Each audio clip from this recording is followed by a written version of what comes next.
نحمده ونصلي ونسلم على رسوله الكريم اما بعد. معزز ناظرین و حاضرین، اللہ تعالیٰ نے ہم کو جو مذہب دیا ہے وہ انتہائی کامل و مکمل ہے. ہماری زندگی میں جو بھی کوئی واقعہ، کوئی حادثہ پیش آئے، اسلام میں اس کی مکمل رہبری موجود ہے.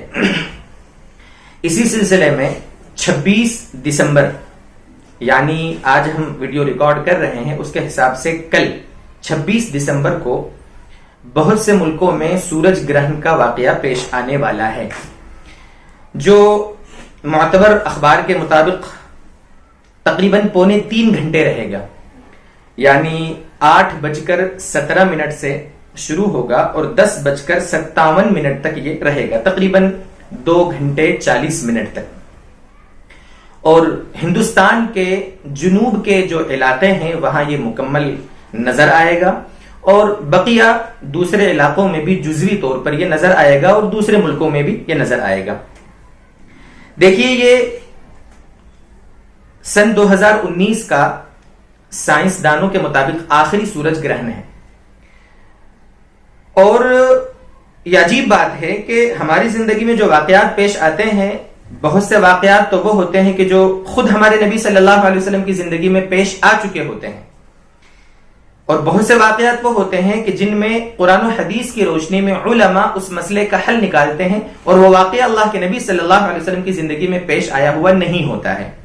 لیکن سورج گرہن کا واقعہ ایسا واقعہ ہے کہ جو ہمارے نبی صلی اللہ علیہ وسلم کی زندگی میں بھی پیش آیا ہے، اور صرف ایک مرتبہ پیش آیا ہے علماء کی تحقیق کے مطابق.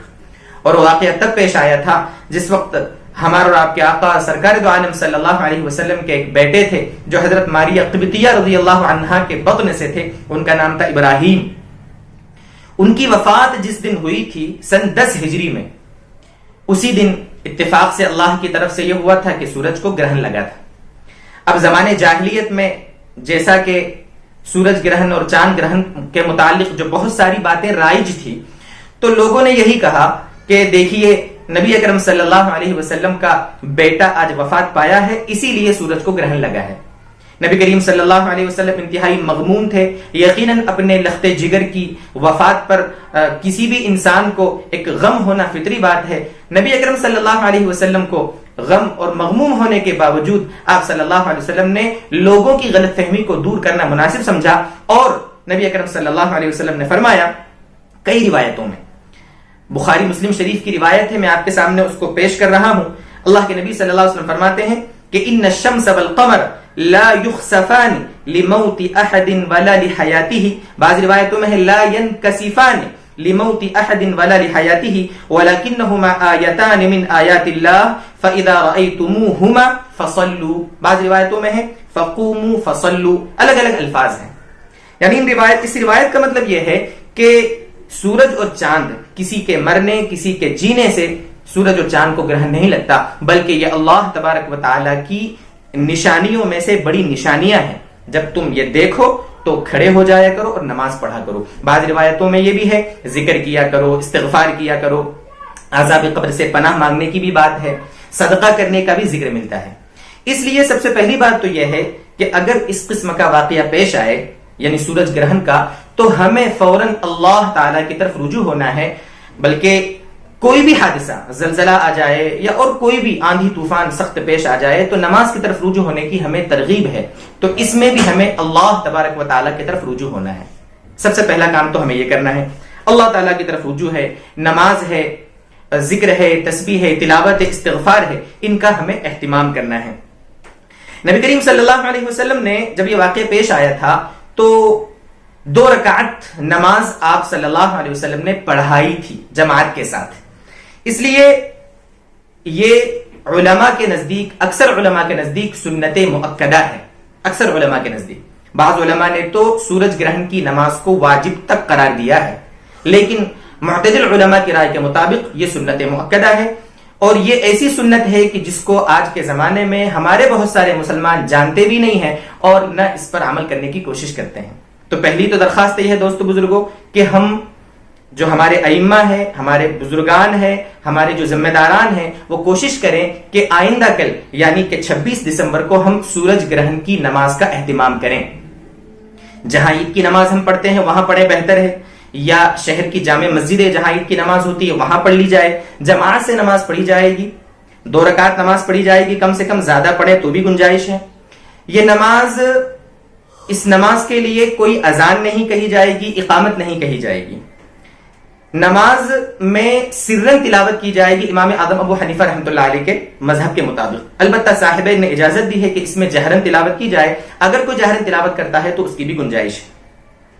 اس نماز میں جو سورج گرہن کی نماز ہوگی اس میں تلاوت طویل کی جائے، جو روایتیں آپ صلی اللہ علیہ وسلم سے ثابت ہیں، جو صحابہ فرماتے ہیں، حضرت عائشہ رضی اللہ عنہا کی روایت میں تو یہاں تک ملتا ہے کہ آپ صلی اللہ علیہ وسلم نے اتنا لمبا قیام فرمایا کہ گویا پہلی رکعت میں سورہ بقرہ پڑھی ہو اور دوسری رکعت میں سورہ آل عمران، حضرت عائشہ رضی اللہ عنہا کے اندازے کے مطابق۔ رکوع سجدے بھی اس میں لمبے ہوں گے، وہ اذکار، وہ تسبیحات جو آپ صلی اللہ علیہ وسلم سے رکوع سجدے میں پڑھنا ثابت ہے ان کو پڑھا جائے تاکہ ہمارے رکوع سجدے بھی لمبے ہوں، قیام بھی لمبا ہو۔ یہ جماعت سے پڑھی جائے گی۔ عورتیں جو ہوں گی وہ اپنے گھروں میں اکیلے نماز پڑھیں گی، اور اگر کہیں کسی گاؤں میں کسی شہر میں اگر اس جماعت کا اہتمام نہیں ہو رہا ہے اور لوگ پڑھنا چاہتے ہیں تو وہ انفرادی طور پر اپنے گھروں میں یا مسجد میں پڑھ لیں، اس کی بھی گنجائش ہے، کوئی حرج نہیں ہے۔ البتہ جماعت سے نماز پڑھنا سنت ہے۔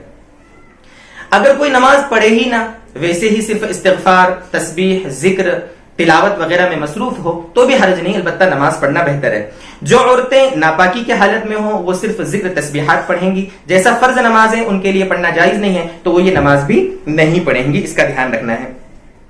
صدقے کا اہتمام کرنا ہے، استغفار کرنا ہے، اللہ کی طرف رجوع ہونا ہے، یہ اللہ تعالی کی طرف سے ہے، اللہ کی قدرت کی نشانی ہے، اس لیے جب اللہ کی طرف سے یہ بات آئی ہے تو ہمیں بھی اللہ کی طرف رجوع ہونا چاہیے۔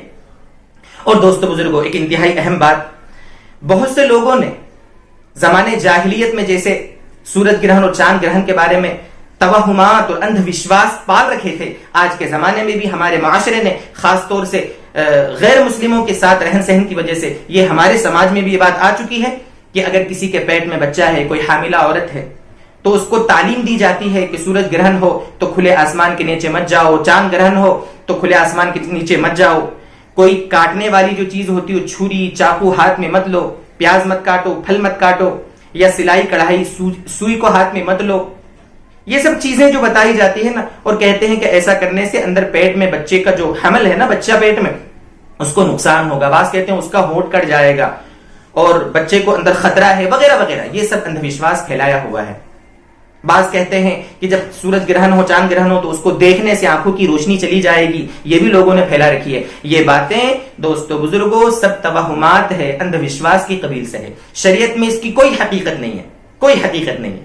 اس لیے نارملی جو اپنی لائف جینے کی ہوتی ہیں وہ لائف جئیں، اللہ تعالیٰ کی طرف رجوع ہو، استغفار کریں، بس یہی کچھ ہے اسلامی تعلیمات سورج گرہن کے بارے میں۔ اللہ تبارک و تعالی ہمیں سمجھا دے، مزید سمجھائے اور اپنے مسائل کو سمجھ کر عمل کرنے کی توفیق عطا فرمائے۔